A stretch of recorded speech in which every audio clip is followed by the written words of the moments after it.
大家好，歡迎收睇紫菱星語 channel，又係我 Steven 啊。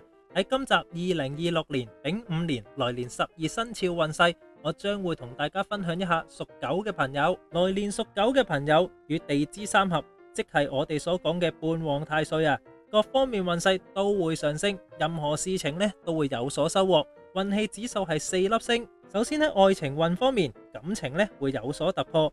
有伴侶或者冇伴侶，可能對方只係欠你一句說話，唔好將自己收藏，係時候計劃一下自己嘅表達方式，將自己嘅心意毫不保留咁傳達俾對方。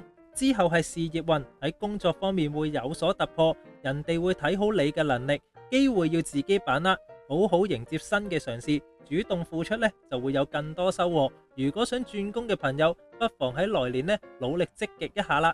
之後係財運。錢財方面呢會有意外驚喜啊，正偏兩財都會有意外收穫，只要自己主動出擊，收穫自然就會相應而嚟。做任何決定可以聽取別人意見，集思廣益，話唔定會有意外驚喜噶。